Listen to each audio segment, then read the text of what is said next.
এটা মুখ্যমন্ত্রী মহোদয় এটা বিশেষ ভূমি মানে মাটি বিচা কিনা সম্বন্ধে এটা বিশেষ কথা কৈছে আৰু এইটো আজি বিভিন্ন নিউজ চেনেলৰ সংবাদ মাধ্যমযোগে প্ৰচাৰিত হৈ আছে যে নামনি অসমৰ ধুবুৰী, গোৱালপাৰা আৰু বৰপেটা এই তিনিটা জিলাৰ 40টা ৰাজহ চক্ৰত খিলঞ্জীয়াৰ মাটি অকল খিলঞ্জীয়াই কিনা বিচা কৰিব পাৰিব।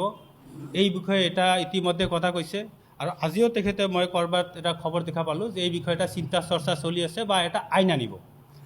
যিয়ে নহওক আমি সদৌ দেখি জনগোষ্ঠীয় মঞ্চৰ তৰফৰ পৰা মুখ্যমন্ত্ৰী মহোদয়ৰ এই পদক্ষেপক আমি আন্তৰিকতাৰে আদৰণি জনাইছোঁ।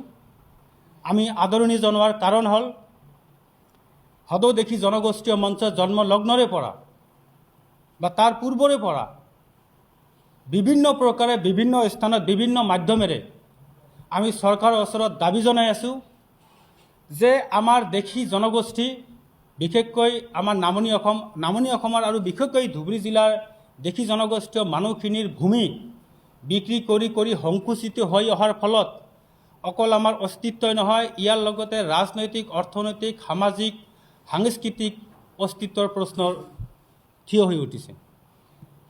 ইয়াৰ উদ্দেশ্যে আমি যোৱা BTC ইলেকশ্যনত যেতিয়া নিৰ্বাচনত মুখ্যমন্ত্ৰী মহোদয়ে দেৱীতোলাত কেম্পেইনিঙত আহিছিল, আমি তেখেতক স্মাৰক পত্ৰ প্ৰদান কৰিছিলোঁ যে আমাৰ দেখি মানুহ তথা ধুবুৰী জিলাৰ খিলঞ্জীয়া মানুহৰ মাটি বিক্ৰীৰ ওপৰত প্ৰতিবন্ধকতা আৰোপ কৰিব লাগে। তেখেতে কৈছিল মই দেখি মানুহৰ মাটি বচাম, চিন্তা কৰিব নালাগে। লগতে আমাক DC ছাৰক লগ কৰিব দিছিল।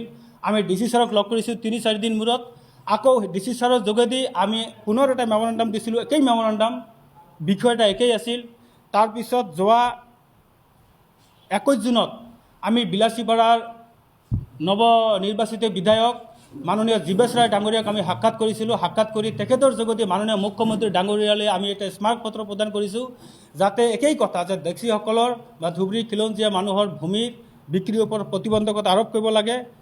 ইয়াৰ লগতে যোৱা 25 জুন তাৰিখে আমি DC ছাৰৰ যোগেদি পুনৰাই আমি মেমৰেণ্ডাম দিছোঁ আৰু ইয়াৰ উপৰিও আমি সংবাদ মাধ্যম যোগে বিভিন্ন সামাজিক সজাগতা অনুষ্ঠান যোগে এই আহ্বানটো আমি জনাই আছিলোঁ। ইয়াৰ কাৰণ হ'ল আমাৰ দেশী মানুহখিনি, অকল দেশী মানুহখিনিয়ে নহয়, আন আন খিলঞ্জীয়া জাতি জনগোষ্ঠীৰ এটা বৃহৎ সমস্যা হ'ল মাটিৰ মূল্যটো আমি নুবুজোঁ। মাটি বিক্ৰী কৰি আমাৰ মানুহৰ এনে অভ্যাস আছে যে মাটি বিক্ৰী কৰি বাইক কিনে, মাটি বিক্ৰী কৰি ল'ৰা ছোৱালীৰ বিয়া দিয়ে, মাটি বিক্ৰী কৰি মানে আপোনাৰ যিটো কয় হবি, যিটো চৌখিন বুলি কয়, এই ধৰণৰ হবি পূৰণ কৰে। আৰু এই মাটি বিক্ৰীৰ লগত অকল মাটি বিক্ৰী নহয়, ইয়াৰ লগে লগে সেই অঞ্চলৰ জনসংখ্যা পৰিৱৰ্তনৰ লগতে জনবিন্যাসৰ পৰিৱৰ্তনৰ লগতে সেই অঞ্চলৰ স্থানীয় ৰাইজৰ অৰ্থনৈতিক, সামাজিক, ৰাজনৈতিকভাৱে বিষম ক্ষতি হয় আৰু এইটো হৈ আছে, এয়া সকলোৱে দেখি আছে। তথাপিও আমাৰ মানুহ বিশেষকৈ খিলঞ্জীয়া জাতি জনগোষ্ঠীসকলে এই কথাটো উপলব্ধি কৰিব নোৱাৰে। এনেহেন অৱস্থাত যদি চৰকাৰ নিজে শক্তিশালীভাৱে কোনো পদক্ষেপ নলয় তেনে দেশীৰ দৰে সৰু সুৰা যে খিলঞ্জীয়া জাতি জনগোষ্ঠীৰ অস্তিত্ব আগন্তুক দিনত নাইকিয়া হৈ যাব। এই কাৰণে আমি অসম চৰকাৰৰ মাননীয় মুখ্যমন্ত্ৰী মহোদয়ৰ যি পদক্ষেপ, যি ঘোষণা কৰিছে, ইয়াৰ আন্তৰিকতাৰে আমি আদৰণি জনাইছোঁ আৰু ইয়াক অতি সোনকালে বলবৎ কৰিবলৈ আমি আহ্বান জনাইছোঁ। লগতে ইতিমধ্যে যিবোৰ পাৰ্মিশ্যনৰ কাৰণে পেণ্ডিং হৈ আছে এইবোৰ অনতিপলমে বন্ধ কৰিব লাগে, জিলা আয়ুক্তসমূহক নিৰ্দেশ দিব লাগে, তাৰে আমি আহ্বান জনাইছোঁ।